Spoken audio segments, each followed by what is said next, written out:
Reina en tu pueblo, Padre. Reina en cada uno de nosotros. Reina como fue en tus planes, Señor, que la gloria tuya se viera, Señor, en un pueblo. Un pueblo incontable como las estrellas de los cielos, Señor. Así, Padre, sabemos que se está cumpliendo esta palabra en este día. Porque mucho pueblo te anhela, te ama, Señor. Te busca de todo corazón, Señor. Y te dice, establécete en nuestros corazones, Señor. Establece tu trono en nuestros corazones, Señor. Gracias te damos, Padre, porque este es el tiempo glorioso, Señor. Te damos gracias en esta mañana, Señor, que tú has preparado todo de antemano, Señor. Permitiste que los hermanos llegaran aquí. Y los que van viniendo también, Señor, le vas a dar la fuerza, el ánimo, Señor, el deseo de buscarte a ti, que es lo más importante, Señor, en este día, que te buscamos de todo corazón, con toda la fuerza de nuestro corazón, Señor. Te damos gracias, Señor, nos ponemos en tus manos, Señor, enséñanos, abre nuestros oídos, Señor, que nuestro corazón está atento, Padre. Te anhelamos, Señor. Gracias, Jesús. Amén, Jesús. Gracias, Padre. Le damos gracias al Señor, pues le decimos que reine en nosotros, que Él es el eje de nuestra vida. Ya estamos tomando conciencia de que Él verdaderamente es el eje que está rigiendo, que está moviendo nuestra vida. Cuando alcanzamos a ver esto, pues esto se llama gloria. La gloria de Él llenando su cuerpo, llenando su templo. Y sabemos que esto es un principio de Dios. Cuando se hizo el tabernáculo, que fue terminado, la gloria de Dios llenó el tabernáculo. Después, entonces, cuando hicieron el templo, la gloria de Dios llenó el templo. Entonces, la gloria de Dios tiene que llenar este templo de piedras vivas, porque es un principio en Él. Y estamos nosotros, como compartimos la semana pasada, de que su gloria se ha visto en los cielos, pero también en la tierra. Y ahí tiene que ver con nosotros. Nosotros no estamos aparte de la gloria que Dios ha establecido y se va a completar. Por esa razón, este tema se va a llamar su gloria en su pueblo. Y ese es el plan de Dios. Levántate y resplandece, que ha venido tu luz. Y la gloria de Jehová ha venido sobre ti, ha nacido sobre ti. ¿No dijo el Señor que tenemos que nacer de nuevo? Ese nacer en su gloria, nacer en su naturaleza. Y por esta razón, pues, yo quiero compartir esto, porque es muy importante el poder entender que estamos en un tiempo muy diferente al tiempo que hemos vivido tiempos atrás, conociendo al Señor, pero más de lejos que de cerca. Ahora el Señor se está dando a conocer muy de cerca. Y el ser testigos de Él es básico, es muy importante. Si tú vas ahí en la Escritura, en Hechos, en el libro de Hechos, en el capítulo 1, quiero leerles eso porque son bases bíblicas que tenemos nosotros que entenderlas. Cómo se movió todo esto, cómo el Señor estableció bases firmes en todo lo que es el reino, en comenzar el reino, así como Él marcó bases cuando Él vino a plantar su reino en la tierra. Y después entonces cuando Jesús viene y planta su reino, planta el reino de los cielos, pero ya visiblemente en una persona, en el Mesías, en el Señor. Y aquí yo quiero que leamos un momento en Hechos, en el capítulo 1 de Hechos. Y esto es muy importante en ver esto. Cuando Judas, que era uno de los apóstoles, que cayó de su posición, porque prefirió mejor aprovecharse, ¿no?, de los beneficios de Jesús, ¿no?, los beneficios, y dijo, lo vendo por 30 piezas de plata y es un dinerito que me entra extra, ¿no? Como quiera, él tiene que morir porque dice ahí que tiene que morir, ¿no? Así que él pensó en eso y cayó de su oficio, perdió su oficio. Y sabemos en la historia que él se ahorcó y las entrañas se salieron, una cosa bien horrible. La zona ahí donde él se ahorcó es una zona inhabitable. Cuando pasamos por ahí nos dijeron, esta es la zona donde se ahorcó. Ahí nadie quiere hacer nada. Es una zona maldita. Ahí, eso está lleno de basura, tiran cosas, tablas, de todo. Yo tomé fotos porque me llamó la atención eso. Yo dije, oh, qué tremendo. Tome otro. Dice, no hay habitación en él. Eso es lo que quedó. Pero entonces necesitaban el apóstol número 12. Porque no podía quedarse así cojo el principio de Dios. Así con 12 patriarcas él estableció el reino de Israel. Con 12 patriarcas, de los cuales de ahí va a salir el Mesías, pero tenían que ser 12 apóstoles, porque es el número de Dios, se habla del número de gobierno. El número de gobierno de Dios es 12, en la tipología de lo que es la numerología de Dios. Entonces, ellos pues se dieron cuenta de que el Señor les estaba motivando a que tenían que escoger entre ellos testigos fieles que conocieran el ministerio de Jesús desde el bautismo hasta la resurrección, que estuvieran bien familiarizados, que hubieran sido testigos oculares, que vieran desde el bautismo hasta la resurrección, para que fuera tomado en el lugar de Judas. Entonces solamente habían 2, de entre muchos allí, pero uno quizás lo habían conocido a la mitad del camino, otro quizás lo conocieron ya en la resurrección, otro quizás... Pero nada más que habían 2, y se llamaba Matías y Justo. Y dijeron, bueno, hay 2 que llenan ese requisito. Vamos a ver cuál Dios escoge. Y yo quiero leérselo para que ustedes vean lo estricto que es el Señor en lo que es los principios de Él, en todo lo que es el orden de su gobierno. Fíjense cómo fue usando todas estas cosas. Dice aquí en el capítulo 1 de Hechos,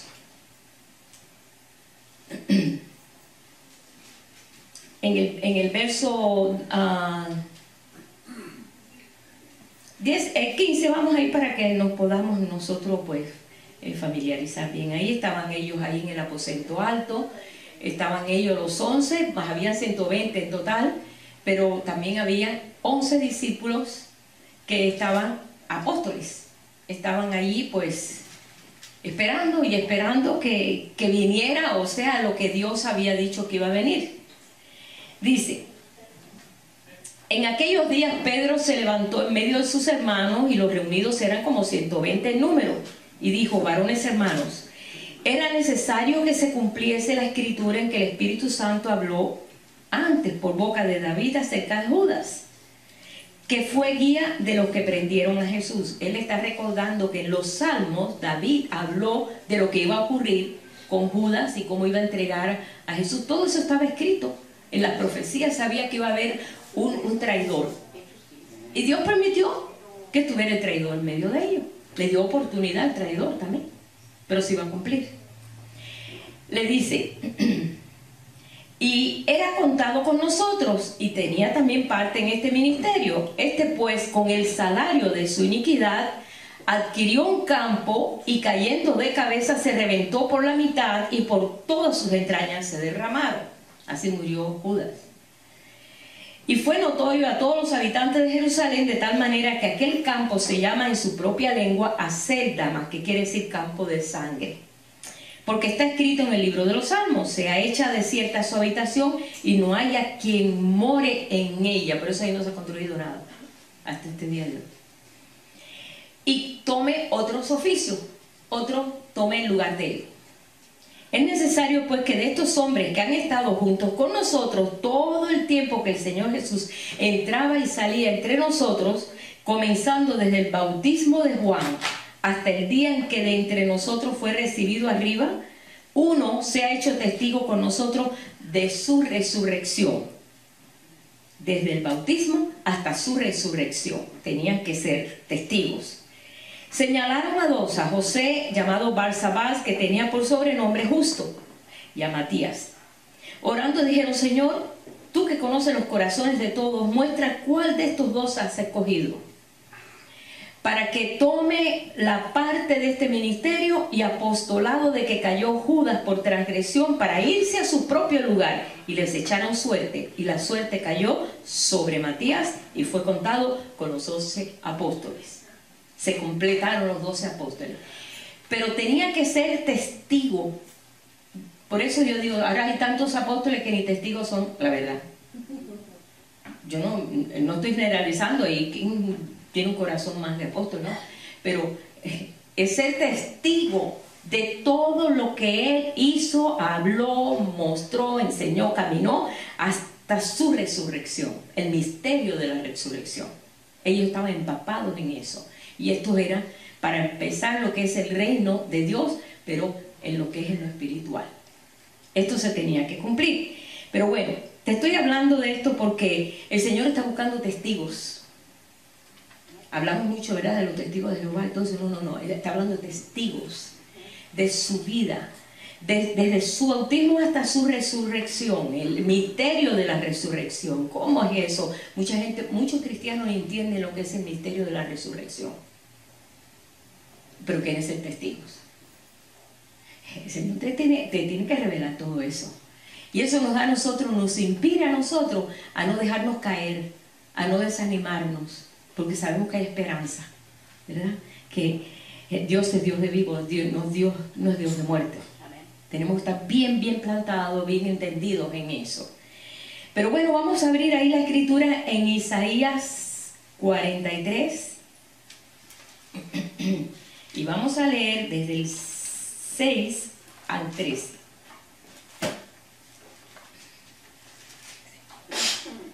Creo que este último tiempo hemos leído mucho Isaías, ¿verdad?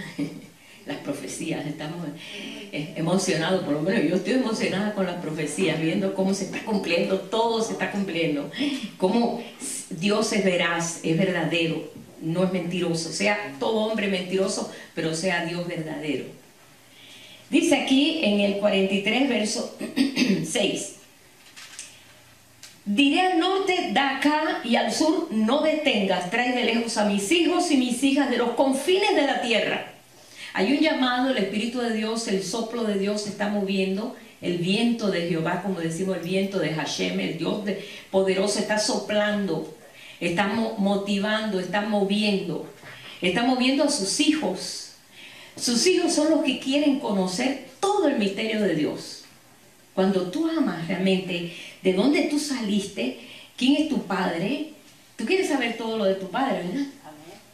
Y tú quieres conocer todo cuando tú amas.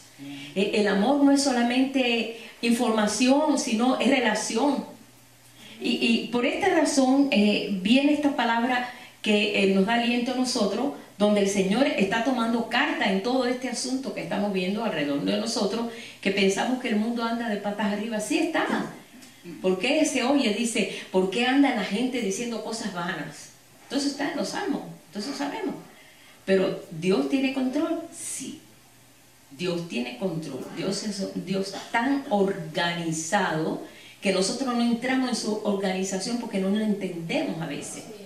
Y por eso estamos aprendiendo a entenderlo, a conocerlo. Hay un llamado para eso, para conocer cómo es que Él actúa, cómo es que Él hace. Dice, a todos los llamados de mi nombre para gloria mía los he creado. Lo formé y los hice. Dice, para gloria mía. ¿Tú sabes que tú has sido formado para la gloria de Dios? Tú no has sido formado para la gloria tuya. Dios nos da toda libertad. Y tenemos toda la libertad porque nos ha hecho libres. Pero lo hermoso de esto es que nos ha hecho libres para que nosotros sepamos decidir por lo bueno. Por eso puso dos caminos siempre delante del pueblo de Israel. Israel, escoge tú. Si tú escoges este camino, no es el apropiado, ¿no? Te va a pasar esto y aquello. Pero si tú escoges este camino que yo pongo delante de ti, todo lo que tú toques será bendecido. Y pondré los enemigos debajo de tus pies. Porque muchos cristianos dicen, yo tengo los enemigos debajo de los pies, pero tiene enemistad con medio mundo. Y así tú no puedes vencer los enemigos, siendo tú una persona que está en enemistad con toda la gente. O el que me la hace, me la paga, y tiene esa actitud. No, Él pone los enemigos debajo de nuestros pies porque sabemos quién pelea por nosotros. Y ese es el pueblo que decide por ese camino, que es el camino estrecho. Desgraciadamente, como es estrecho, pues a la gente le gusta el camino ancho, que es más fácil, y tú puedes manejarlo mejor. Pero al final es un camino de muerte. ¿Ve? Y entonces él les da esta palabra, que esta palabra nos llega a nosotros, fresquita, como que parece que esto es bien fresco, ¿no, hermano? Esto tiene muchos años que se escribió este capítulo.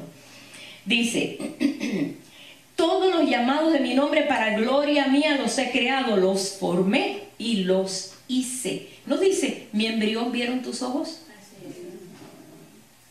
Dice, y yo puse el espíritu del hombre aún en el vientre, el espíritu de Dios. O sea, el espíritu del hombre no se forma cuando el bebé nace, no, ya en el momento que se une, ahí está el espíritu. Ahí, así dice la escritura. Yo no soy médico ni nada, pero así es lo que dice la escritura. Que el espíritu, ahí está. Mi espíritu te formó, yo fui quien te formó, fue el que te le puso forma y manera. Dice, sacad al pueblo ciego que tiene ojos y a los sordos, dice, que tienen oídos. Congréguense a una todas las naciones, júntense todos los pueblos. ¿Quién de ellos hay que nos dé nuevas de esto y que nos haga oír las cosas primeras?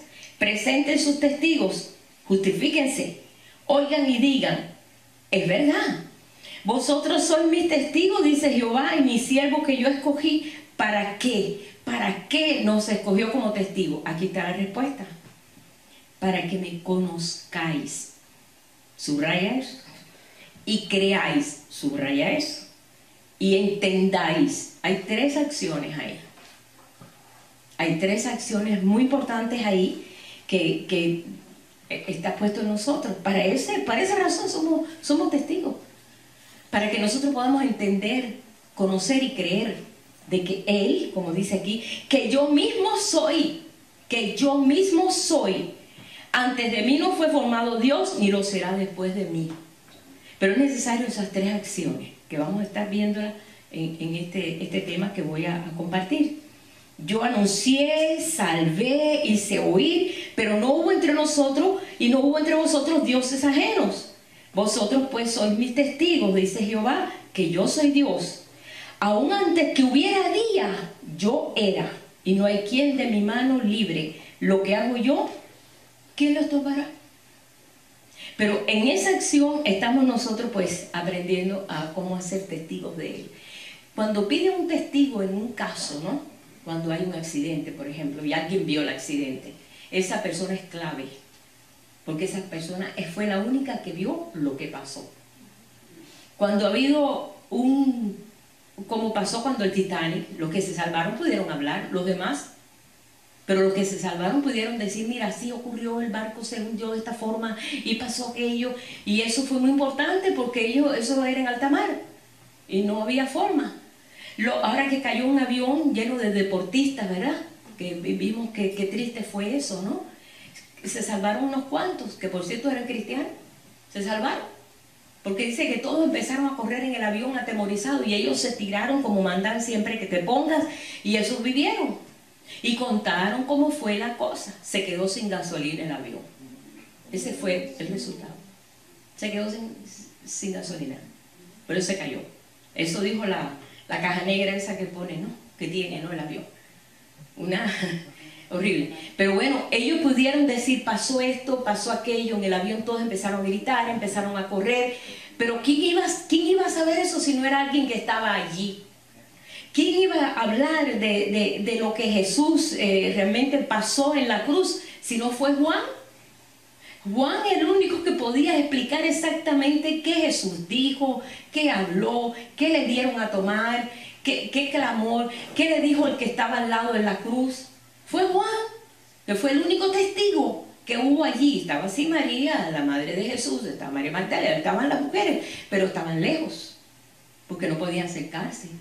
Pero porque ustedes saben que los crucificaban desnudos, completamente desnudos.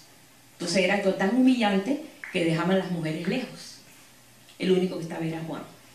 Y él fue un testigo fiel de escuchar todo lo que pasó, el proceso, cómo le hicieron todo. Y nosotros hoy nos enteramos de todo eso a través de un testigo fiel, que fue Juan, que no tuvo miedo, que no salió corriendo, que no se escondió, como hicieron todos huyeron, pero Juan no. Los testigos son los menos, porque Es un precio muy alto que hay que pagar. Cuando tú estás aprendiendo fe, tú tienes que sufrir pruebas. Entonces decir, verdaderamente Dios es un Dios que cumple. Y entonces tú eres un testigo de la fe. Y tú puedes decir, verdaderamente es tremendo esto, ¿verdad? Esto nosotros lo estamos viendo porque estamos aprendiendo el llamado que Dios está dando en este tiempo, que nos está dando un empuje por su Espíritu y nos está diciendo, levántate y resplandece, que ha venido tu luz. ¿Hasta cuándo vas a esperar a resplandecer? ¿Hasta cuándo? Esteban vio la gloria de Dios, aún a punto ya casi de morir. Dios le dio la fuerza de ver cómo vio los cielos abiertos y vio al Hijo del Hombre en pie esperándole. ¡Qué tremendo! Y dijo, veo al Señor y lo veo y lo estaba viendo. Dios le dio porque fue un testigo fiel, que no le importó morir por causa de él, del nombre. El Señor pudo haberlo defendido, haber mandado un angelote allí, se hubiera fumado allí un lío, se hubiera escapado, no sé qué hubiera hecho. Pero Dios no lo hizo así. Tuvo que ser el primer mártir del cristianismo, fue Esteban.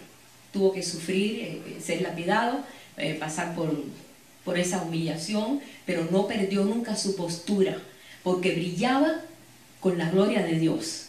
Brillaba como un ángel, como la gloria de Dios. Cuando todos vieron su rostro se sorprendieron porque era irreconocido. Era algo, estaba pasando en él un proceso que no entendían, como pasa ahora. Ahora tú dices, bueno, la gloria de Dios se ve en los cielos, sí. Ya se descubre eso. Ahora nosotros salimos y vemos el sol y, ay, el sol de justicia. Hacemos una comparación, ¿verdad? Y vemos la luna, ay, es la iglesia, así como brilla, porque habla de la luna, que es la que recibe el sol, la luz del sol, por eso brilla. Y vemos las estrellas, esos somos nosotros. Podemos nosotros ir recuperando, ¿no?, todas esas verdades que están contenidas aquí en las Escrituras. Y estamos aprendiendo a descubrir la gloria de Dios en toda la creación, en los animales. Pero ¿qué de la gloria de Dios en su pueblo? No, Dios no se va a cruzar de brazos. Dios no se va a cruzar de brazos y decir, ay, fallé. Yo quería que la gloria mía se viera en el pueblo y no se ve porque el pueblo, la gente pues quiere vivir su propia vida, quiere vivir su propia gloria, como le pasó a Saúl. Saúl adoraba su propia gloria, él quería ser reconocido, ser visto, ser amado por la gente, buscar lo mejor para él. El pueblo era su pueblo, él era rey, pero él se consideraba rey en ese orgullo, muy diferente a David, que David nunca tomó eso como que yo soy el rey de Israel. Dijo, no, Señor, este es tu pueblo, tú eres el rey del pueblo, yo solamente estoy aquí, pero tú eres el rey. Y no le quitó la corona al Señor, nunca, porque ya tenía, el Espíritu de Dios había formado en él realmente una verdad. Y cuando el Señor forma una verdad en ti, pase lo que pase, esa verdad permanece, permanece. Y bueno, aquí lo vemos. Esa es la gloria de Él sobre sus testigos. ¿Para qué? Para conocerle, para entenderle y para creerle. Para que se desarrolle eso en nosotros. Yo digo, bueno, Señor, ahora el Señor anoche, yo meditando en todo esto, yo dije, a veces la fe es tan probada. Dice que se prueba como se prueba el oro, que el oro tiene que ser probado con fuego. No hay otra forma de cómo probarlo, para que surja lo genuino del oro, ¿no? A mucha gente, yo me recuerdo cuando en Cuba empezaron a tratar de saquear al pueblo, decían, estamos recogiendo el oro viejo. Y la gente creyendo que el oro se ponía viejo, la gente empezó a dar oro viejo, pero del oro eso nunca se pone viejo, se le da fuego y se pone nuevo. Y la gente, pues, al gobierno le dio oro, porque estaba viejo, porque pensaban que ya no servía, o que yo no sé. Pero yo escuchaba eso y yo decía, qué ignorancia tan grande. Yo como no tenía oro, yo no tuve problema con eso. Pero mucha gente dio oro cantidad al gobierno. Y el gobierno pues tomando el oro viejo. Y era el oro. Bueno, esto vemos nosotros que Él nos purifica, sí. Pero me pongo a pensar, ¿qué pasó en Jericó cuando ellos iban a ser probados. Dios siempre nos va a probar a nosotros para que nosotros le creamos a Él. Lo último que nos ocurre a nosotros a veces es poder entender a Dios, porque siempre se sale con algo que tiene en la manga y tú no te lo imaginas. De veras, el Señor a veces hace unas ocurrencias. Ese es el Dios de las estrategias. Él hace cosas que no están ni por nuestra mente pasar. Tú dices, Señor, yo no sé lo que voy a hacer en este caso, y de buenas a primeras el Señor arregla todo y tú dices, ah, caramba, ¿cómo? Mira, no pensé en esa posibilidad. Porque el Señor es el Dios de la estrategia. Y cuando Él empezó a probar al pueblo de Israel, que lo empezó a probar porque ese pueblo era un pueblo escogido, por años, por siglos escogido, para que de ahí ellos fueran, tomaran la tierra prometida, y después de ese pueblo desarrollándose en esa tierra prometida, de ahí viniera el Mesías, Dios carne. O sea que era un proyecto largo, de largo alcance, pero un proyecto que iba a trastornar el mundo entero. O sea que era algo muy importante. Y tenía que probarlos. Mientras el llamado es más grande, la prueba es más grande. Porque tenemos que ser nosotros desarrollados en la fe, en conocerle, en entenderle. Por eso vemos que estos hombres de fe, cómo aprendieron, cómo aprendió Abraham, que podemos nosotros decirle hoy, Abraham, Abraham es mi padre, padre de muchas naciones. Ha sido llamado padre de la fe, padre de muchas naciones, porque de él surgió. De él surgió. Cuando llega el pueblo a Jericó, ellos habían escuchado, no, allí en Egipto, qué tremendo lo que pasó en Egipto. Dios mandó esas 10 plagas y desmoralizó completamente a Faraón y a todo Egipto, Egipto era como decir, yo siempre lo comparo, como decir New York, la manzana. Era así, era lo máximo en ciencia, lo máximo en todo, y lo desprestigió, porque Dios defiende a su pueblo. Dios defiende a su pueblo. Y entonces, ¿qué pasó? Bueno, pues ellos conocían un Dios tremendo que levantaba su mano y aquí se acabó todo y todo lo resuelve. Y conocieron a Dios en el desierto, que les dio agua. Todos los 40 años les dio agua, les dio de comer, no les faltó nada. No se le envejecieron los zapatos, la ropa no se les envejeció arriba. O sea que ellos veían un Dios sobrenatural. Pero ya cuando ellos llegan a la tierra que pasan el Jordán, que entran a Canaán, a la tierra prometida, cesó el maná. Paró, no más maná. Ya no va a venir pan de arriba. Ahora ustedes van a procurarse el alimento. Es lo que nosotros ahora tenemos que procurarnos. Cuando estuvimos en el sistema religioso, bueno, no nos importaba alimentarnos, espiritualmente no, porque había un desconocimiento, una ignorancia total. Nos conformábamos con ir por un ratito a la iglesia el domingo, a hacer esto, dependiendo de qué religión habíamos nosotros decidido tener o qué religión habíamos heredado de nuestra familia, ¿no? Y entonces, pues ahí seguíamos, como decimos, vegetando, la verdad, hermano, así es. Pero cuando el Espíritu de Dios sopló sobre nosotros y comenzamos nosotros a indagar y decir, yo quiero conocer a Dios de veras, yo quiero entrar ahí en ese lugar santísimo. Yo no sabía que había un lugar santísimo. Fui maestra de la escuela dominical 16 años. Yo no sabía que había un lugar santísimo.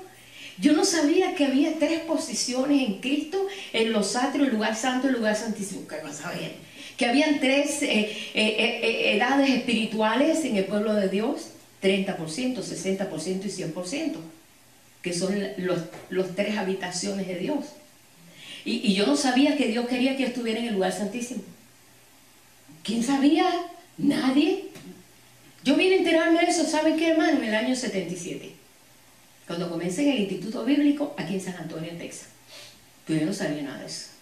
Para mí fue algo como que descubrí lo máximo. Pero como si yo tenía la Biblia y la leía toda completa, cada año yo te leía la Biblia de tapa a tapa. Pero como yo nunca entendí eso, estaba vedado para mí. Porque no había capacidad en mí para recibir toda esta verdad que ustedes ya han recibido, porque ustedes ya conocen todo esto. Y esto es un paso grande de avance, ¿verdad? Y ellos ya conocían a Dios como el que provee, el Dios que los defiende, lo conocían, pero Ellos todavía no conocían al Dios que quiere probar tu fe, que quiere que tú le conozcas, que tú le entiendas y que tú le creas. Y ahí es donde fue la cosa difícil, ¿no? Pónganse los zapatos del pueblo de Dios en Jericó, la ciudad más amurallada de lo que es de Canaán, la más amurallada, la más preparada, la más equipada, donde no había enemigo que entrara en aquella ciudad, porque los muros eran macizos, eran unos muros que, según dicen los historiadores, ¿no?, que podía fácil pasar un carro alrededor de los muros, un carro de ahora, de lo ancho que eran los muros. Eso era increíblemente, eran unos muros macizos. Ellos no entendían el reto, porque Dios nos pone delante de retos. Pero a veces nosotros pensamos, ay, ¿será que yo hice algo mal? ¿Será que pequé? ¿Será que no supe? Entonces, tenemos siempre esa conducta de nosotros recriminarnos, es decir, ¿en qué fallé? Y otros te dicen, este falló, ¿en qué habrá fallado? Porque a veces andamos en una ignorancia tan grande que se nos hace más fácil creer que hice, porque Dios me castiga. El pensamiento siempre del hombre es, Dios me está castigando. Pero Dios te está enseñando. Dios nos está enseñando. Y llegamos a esta etapa, la etapa en la cual el Señor dice, yo me siento para pulir la plata y el oro, que son a mis hijos. Hoy me estoy sentando, tomando un cuidado diferente a lo que yo traté quizás hace 40, 50 años atrás. Yo no digo que hay gente que se ha destacado en su fe todo en tiempos antiguos. Yo realmente nunca conocí a nadie. Conocí gente que tenía más o menos, que amaba al Señor, respetaba, muy religioso, pero a lo que es fe, lo que es integridad, realmente no conocí así, de conocer, no conocí. Tuvieron que pasar años para yo entender, y era por la falta de conocimiento, por la falta de comunión con Dios, la falta de intimidad con Dios. Porque esto crece a medida que hay una intimidad con Él. Y sabemos cómo Dios puede actuar en este caso. Dice que cuando ellos llegaron allí y se le dio la orden, y Josué, que era el que estaba enfrente, lleno del Espíritu de Dios, porque Moisés había pasado todo, le dio el manto, le dijo, ahora tú vas a seguir en este llamado, tú has sido destinado para esto, dirige al pueblo y entrega a Canaán a todo el pueblo. Tú repartirás la tierra. Que por cierto, hoy están reunidos en Francia 70 naciones para ver qué hacen con Israel. ¿Qué les parece? Cuidadito con eso, que a Dios no se le toca Israel. Así es. Nosotros, muchos cristianos dicen, no, pero Israel somos nosotros. Eso es ignorancia también. Ese es Israel y nosotros somos el Israel injertados en ese mismo olivo. Y si Dios los defiende a ellos, nos defiende a nosotros también, pero también los defiende a ellos, porque tiene un plan con ellos. Léase Romano, léase el libro de Romano, que ahí está claramente, Romanos 12 creo que. Ahí está el misterio, un misterio escondido de Dios que ha sido revelado en este tiempo. Nosotros hemos sido injertados en ese tronco y nos duele. Pero sabemos que Dios saca la cara por su pueblo. Eso sabemos que va a ser. Pero ¿qué pasó cuando ellos entran a Jericó y ven los muros tan grandes, y ven el ejército, y ven preparada la nación, y ven todas las cosas, y ya saben cómo es allí aquello? Se les da una orden. Dice Dios que estemos, pues vamos a percibirnos, que tomen el arca, que tomen el cuerno, que tomen todo, y solamente en este día la estrategia va a ser así. Ustedes van a marchar alrededor de todo Jericó sin abrir su boca. Nadie puede hablar nada, nada. No se puede quejar, no puede hablar, no puede decir nada, solamente las trompetas van a sonar y el arca iba con ellos. Muchos dirían, ay, la verdad que este Dios está loco. ¿Cómo le vamos a dar la vuelta a una ciudad? ¿Te imaginas? Menos mal que no es como San Antonio, porque si no, imagínate, necesitamos por lo menos 2 días caminar alrededor de todo San Antonio. No, pero era una ciudad, era caminar el día entero, hermano, el día entero. Caminar alrededor y con esa arca que pesaba tanto, puro oro. O sea que el arca, con los querubines, eso que era de puro oro, el arca que era de madera, de acacia y todo revestido de oro. ¿Sabe lo que eso pesa? Si a veces un pulsito de oro, oye, pesa. Pero como no sabían la estrategia de Dios, ellos se callaron. Y es lo mejor, que a veces Dios tiene una estrategia y nosotros empezamos a decir, ay, yo no sé lo que pasa porque Dios y Dios me responde si yo que... Nosotros empezamos a murmurar. Y yo, ¿y por qué si yo siempre me he portado bien? ¿Y por qué me tiene que pasar a mí? El vecino de al lado que es peor que yo y mire, no le pasa nada. ¿Sí? Y entonces pensamos que con eso nosotros pues, ay, bueno, nos aliviamos, pero ofendemos a Dios.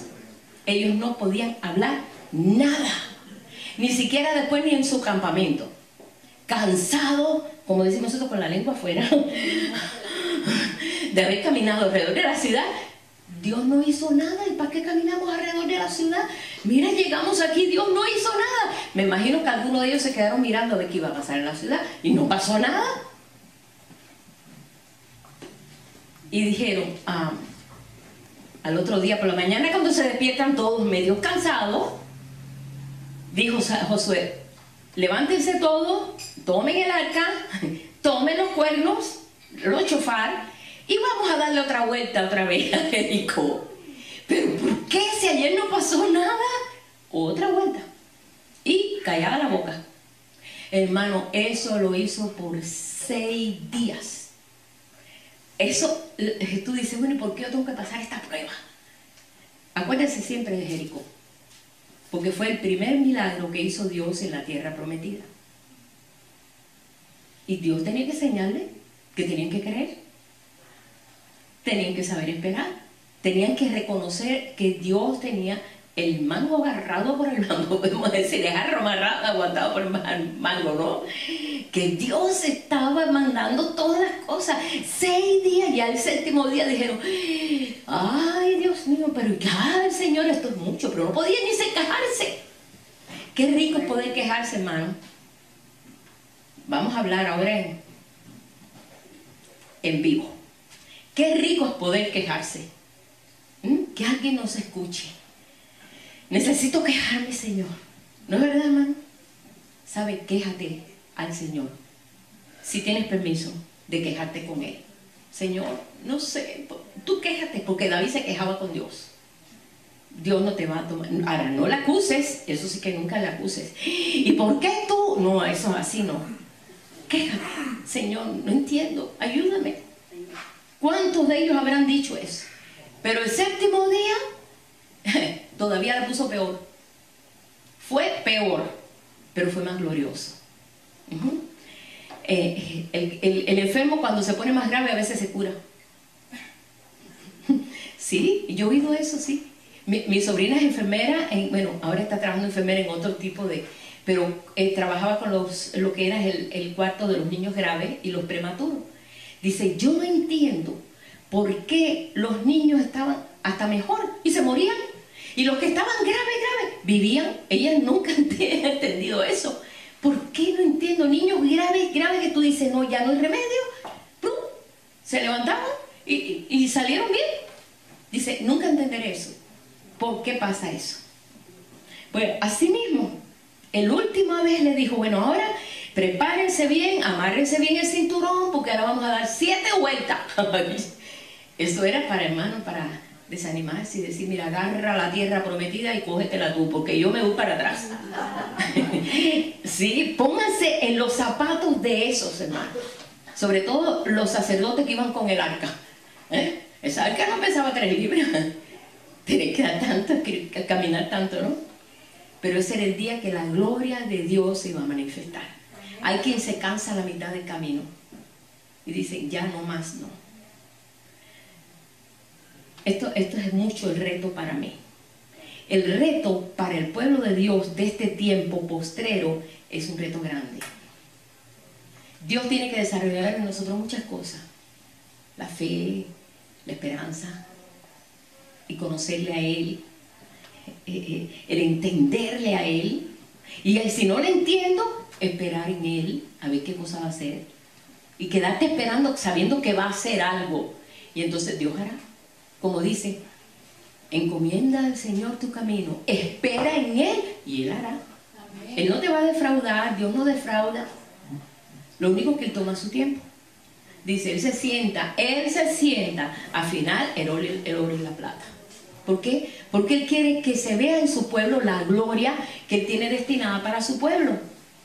Él nos ha soplado de todos los confines de la tierra. ¿Para qué? Para que manifestemos su gloria. Si yo veo hoy los cielos y me quedo, ay Dios mío, qué hermosura, Señor. Yo te veo a ti en ese cielo, que cuando la gente me vea a mí y nos vea a nosotros, digan verdaderamente Dios es verdad. Y nos vea a nosotros, Dios es fiel. Porque yo veo la fidelidad en ese hermano. Y veo esa madurez en ese hermano. Y veo esa sabiduría en esa persona. Dios es fiel y habita en los corazones de verdad, no imaginariamente. A la séptima vuelta, cuando ya verdaderamente sabes si tenían la lengua afuera, tuvieron que sacar de aquí, yo no sé, del corazón un grito, porque tenían que gritar con toda la fuerza de su corazón. Y cuando todos comenzaron a gritar, los muros se cayeron. Y para afuera, ¿verdad? Para que ellos pudieran entrar y tomar la ciudad. Son las estrategias de Dios. No trates de documentar a Dios, porque Él siempre se va a salir de la forma que tú ni te puedes imaginar. Mantente así como un niño cuando su papá le dice, tú no te preocupes que yo voy a resolver ese asunto. Tú no le dices a tu papá, ¿y qué vas a hacer, papá? ¿Vas a hacer un trabajo extra? El niño no anda en eso, ¿verdad? Nunca se me olvida un hermano de la iglesia de la hermana Norca, que nosotros le decimos el chino. Y él estaban trabajando no me recuerdo si fue en Carolina, donde ellos estuvieron, como un campamento, algo así. Y no había casi trabajo, y consiguió trabajo, un trabajo horrible, que tenían ellos que estar tirando piedras ahí bueno, era un trabajo que dice él, yo, con este cuerpo atlético, ustedes saben, es así, es chiquitico, flaquito, así, dice, y yo tenía que estar tirando piedras, y era un trabajo tan fuerte, tan horrible, que yo ya llegué un día que le dije, Señor, estaba allá abajo y él tenía que recibir las piedras. Ay, Señor, ya no puedo más, Dios mío, ya no puedo más, Señor. Y de buena primera no tiraron más piedras. Y él tenía que molerlas. ¿Qué habrá pasado? Pues no caía ninguna piedra. Entonces decidió subir. ¿Qué pasó? La maquinaria se rompió. Dice, yo sé que fue un ángel, ese fue un ángel. Él se quejó, dijo, ya no puedo más, ya no tengo fuerza. Dios hizo que la maquinaria se rompiera y estuvo rota que sé yo cuántos días, pudo irse a su casa, descansar, a reponerse. Y otro día él llegó, tenía un trabajo muy fuerte y su hijo viene con un par de tenis y estaban todos rotos. Dijo, papá, se me rompieron los zapatos, necesito unos nuevos para mañana. Y se fue corriendo a jugar, dice. ¿Y ahora de dónde yo saco el dinero para comprarle los zapatos? Dice, pero yo aprendí lo que es la dependencia de Dios. Mi hijo no me preguntó si tenía dinero o si no tenía dinero. Papá, no tengo zapatos. Me dejó los zapatos allí y se fue a jugar. Dice, así tenemos que hacer nosotros. Dice, yo no sé lo que hice, pero el otro día mi hijo tenía los zapatos. Eso es realmente el reconocer cómo puede Dios, la soberanía, Él, el soberano, puede tomar control de todas las cosas. Es hermoso. Eso es parte de lo que el Señor nos está llevando ahora, porque tenemos que conocerlo en todo eso. El plan de Dios es que la gloria de Él se vea en sus hijos. Ese es el plan de Dios. Cuando Jesús estaba allí siendo bautizado, los cielos se abrieron. Dijeron, este es mi hijo amado en quien tengo complacencia, en quien me gozo. Esa es la gloria de Dios sobre Él. Lo capacitó, lo llenó, porque Jesús en ningún momento tomó su calidad de Dios para funcionar como Dios. No, Él funcionó como hombre lleno del Espíritu Santo. Porque fue lleno del Espíritu Santo. Dice, vino sobre Él en forma corporal como de paloma. Y comenzó haciendo bienes, y comenzó la obra, y de ahí comenzó a anunciar a los 30 años de edad. ¿Qué hizo Jesús de un año a los 30? Solamente sabemos que a los 12 años entró al templo allí y se sentó con los ancianos, y estuvo 3 días hablando con los ancianos, Y los ancianos sorprendidos de la sabiduría que había en ese muchacho. Eso es todo lo que se habla de Jesús en esa etapa de 1 a 30 años. Lleno del Espíritu Santo, salió anunciando el reino. Ahora bien, ¿se vio la gloria de Jesús? Sí. Ahora bien, ¿qué representa el Señor? Él es la cabeza. ¿No dice en la Escritura que Él es la cabeza y nosotros somos su cuerpo? ¿Sabes que tenemos el mismo ADN de Jesús? Yo no creo que la cabeza tenga un ADN espiritual y aquel cuerpo tiene otro ADN. Estoy hablando de lo espiritual, ¿ok? Tiene que ser lo mismo. Por eso cuando leemos en la Escritura que Él viene por una iglesia así, pura, sin mancha, sin arruga, que comparta la verdad de esa cabeza, que pueda unirse. Por eso habla en Apocalipsis de los decapitados por causa de la palabra y el testimonio de Jesús, porque saben quién es su cabeza. No se funcionan por su propia cabeza. Esos son los decapitados por causa de la palabra. Yo contaba el otro día al hermano, una vez al mes nosotros dirigíamos la alabanza en español en la iglesia de John Hagee, que hoy es el Cornerstone, ¿no? Y una vez al mes, pues, yo dirigía la música ahí en español. Y una vez estando cantando, yo veo que todo el mundo está sin cabeza. Y yo dije, yo no conocía todavía, no había entrado al estudio de Apocalipsis, yo nada más que había visto que los cristianos les iban a cortar la cabeza, todo lo que hemos visto en películas y todo eso. Pero yo estaba dirigiendo la música, buena primera, veo que toda la gente está, no veo cabezas. Pero lo más malo es que tampoco yo tenía cabeza.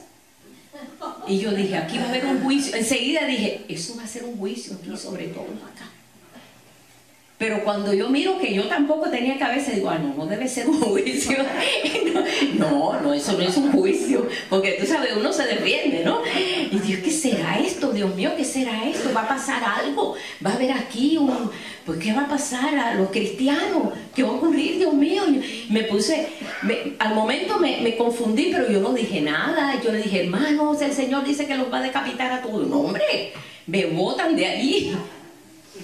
Yo solamente lo guardé en mi corazón, me senté toda aturdida, porque yo no he tenido muchas visiones. Siempre cuando he tenido una visión me ha dejado en shock, porque es algo que no espero, ¿no? Y de buena primera veo esa visión y me quedo en shock. Me senté y me puse a meditar. ¿Dónde dice eso en la Biblia? ¿Dónde está eso en la Biblia? Me acordé de Juan el Bautista, que le habían cortado la cabeza. Y yo dije, ¿qué otro decapitado hay en la Biblia? Dios mío, enséñame, Señor, porque no entiendo si yo tengo que decir algo aquí. No sé, yo no lo voy a decir. Porque no sabía si ellos tenían capacidad para recibir una palabra así. Y entonces el Señor me mostró, enseguida me recordó de los decapitados por causa del testimonio y de la palabra de Dios, que han cedido su cabeza, su voluntad, para que Él sea su cabeza. Ay, eso me dio a mí un consuelo tan grande, pero solamente lo comenté con muy poca gente. Lo comenté después, aparte, lo comenté con Pablo y con los hermanos y aquí con ustedes. Y me di cuenta que Dios está trabajando en eso. Él es la cabeza y nosotros somos su cuerpo.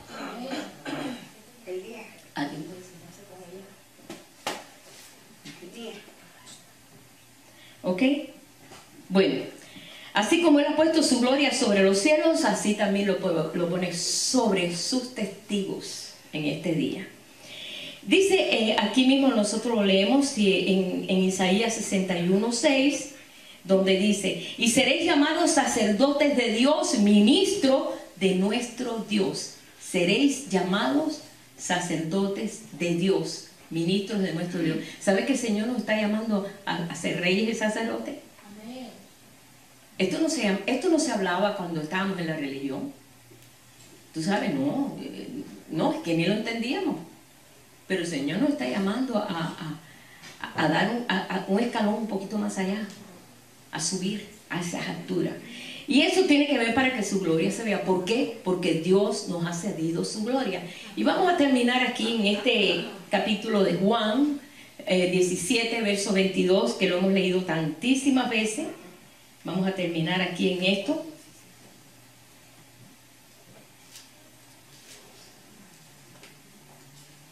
Donde dice, ¿Está Jesús orando por sus discípulos? ¿Somos sus discípulos? ¿Sí o sí? Amén. Sí, somos sus discípulos. ¿Está orando por ti? ¿Por nosotros? ¿Te imaginas Jesús orando al Padre?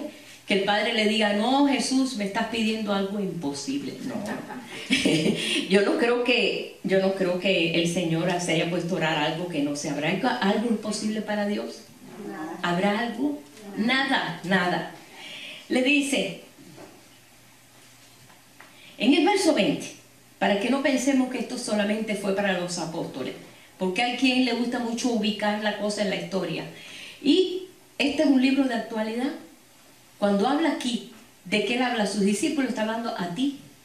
Cuando dice aquí que él habla a sus reyes y sacerdotes, está hablando a ti, a mí. Cuando él habla de aquellos que van a venir y que el viento de Jehová los va a traer, está hablando de nosotros. Dice que ninguna profecía fue hecha privadamente para alguien.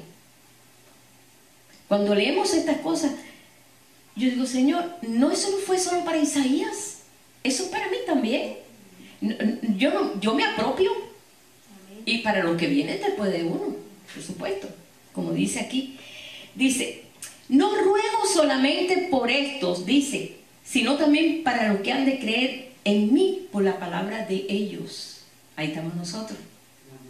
Para que todos sean uno, como tú, oh Padre, en mí y yo en ti, que también ellos sean uno en nosotros, para que el mundo crea que tú me enviaste. El mundo no ha visto eso. Está comenzando porque el soplo de Dios se está dejando sentir. La gloria que me diste, yo les he dado.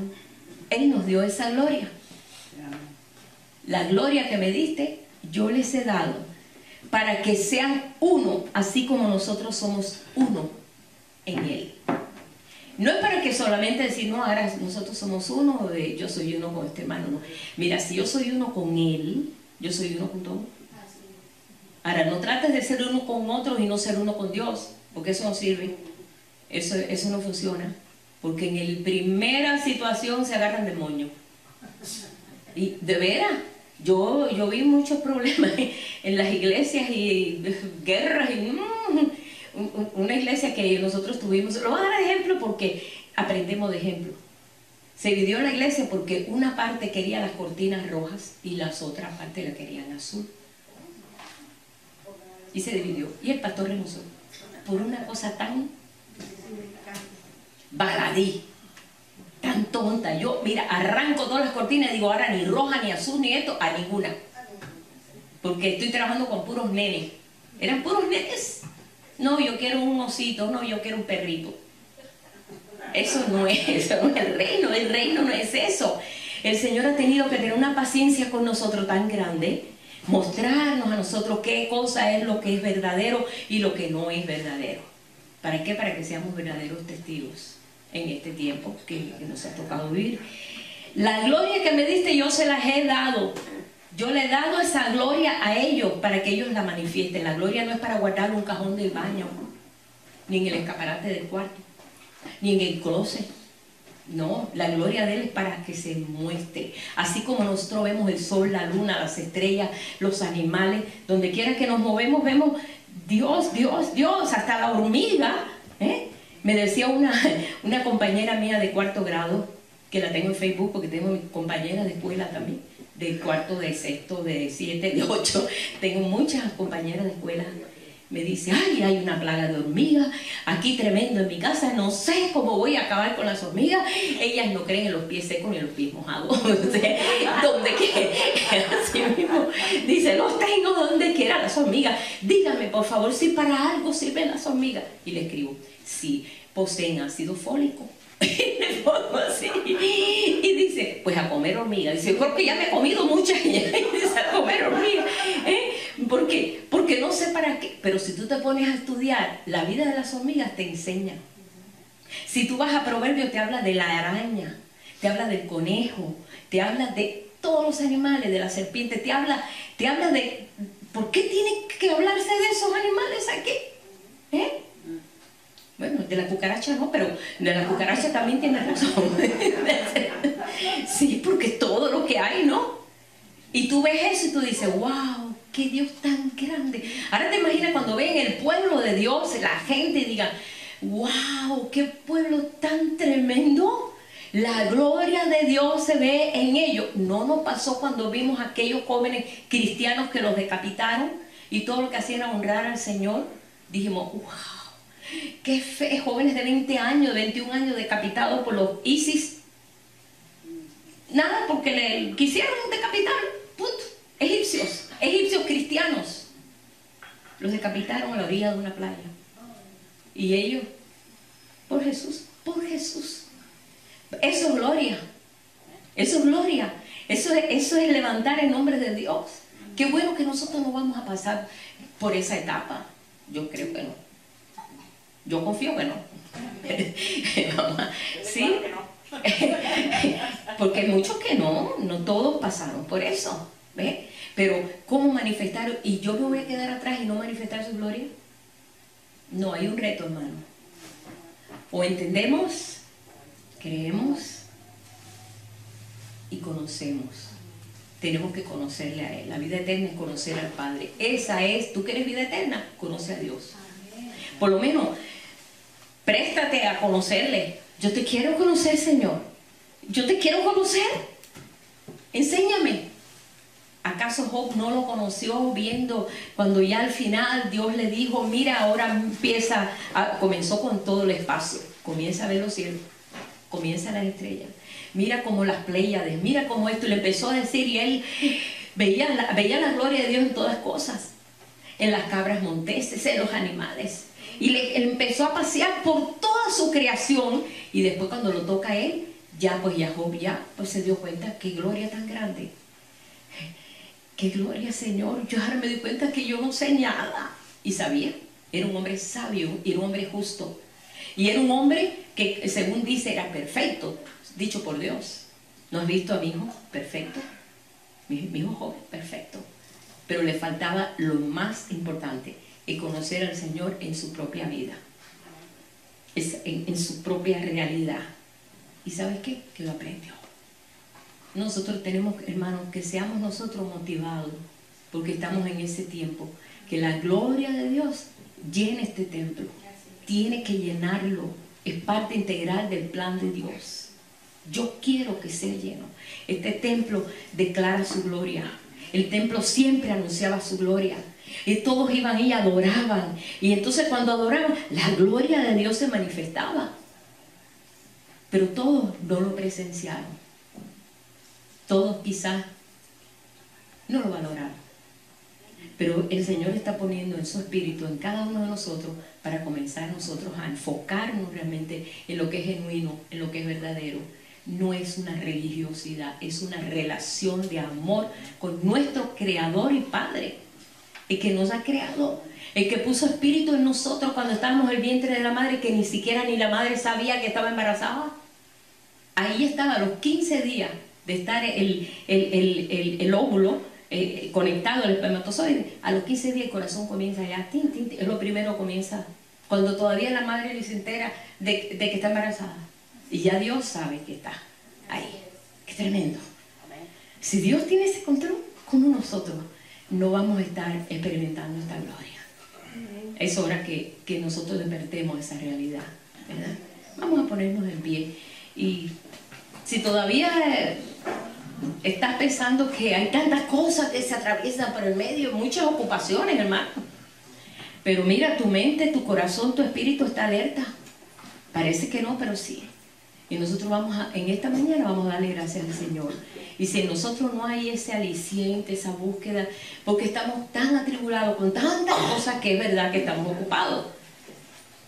Siempre hay tiempo para buscar a Dios. Siempre hay tiempo para conocerle. Siempre hay tiempo para buscarle en una soledad, en un tiempo, en un momento. Porque cuando estamos pasando por una prueba, no sé por qué, pero ahí buscamos a Dios. Pero qué bueno cuando no estamos pasando por pruebas, que solamente queremos deleitarnos en Él. Deleítate en Él, así mismo. Dice, y conténtate tu corazón, porque Él está ahí. Amén. Vamos a orar. Padre, yo te doy gracias en el amor que tú has derramado, porque tú has derramado tu amor sobre tu pueblo, de tal modo que diste tu vida, Señor. No escatimaste tu vida. No la tuviste, Señor, en un alto precio, sino que derramaste una sangre preciosa que no estaba contaminada con nada, Señor. Y aún pusiste, Señor, tu corazón para que pudiéramos todos nosotros ser parte, Señor, de esta gloria. Permite que, Señor, nosotros respetemos esa gloria. Que así como hoy nosotros te glorificamos, te alabamos, te adoramos, levantamos tu nombre, Señor, que haya siempre en nosotros esa disposición. Aunque tengamos que darle 7 vueltas a Jericó de nuevo, Señor, sabemos que tú vas a hacer algo. Porque sabemos que tú siempre vas a hacer algo. Porque tú siempre tienes algo ahí preparado, Padre. Pero nos pruebas. Tú nos pruebas. Porque tú quieres, Señor, esa conexión con tu pueblo. Ayúdanos, Padre, en esta hora que estamos caminando, Señor, llegando al último peldaño. Hemos subido una escalera, pero esa escalera tiene un último peldaño. Y en ese último peldaño, Señor, todas las cosas van a ser puestas claramente. Y entenderemos todas las cosas, así como los discípulos dijeron. Ahora entendemos lo que Jesús nos decía. Cuando ellos se aprestaron, abrieron su corazón y fueron llenos del Espíritu Santo. Nosotros hemos sido llenos del Espíritu Santo. Y los que no hemos sido llenos del Espíritu Santo, Señor, están en ese deseo delante de ti, Padre.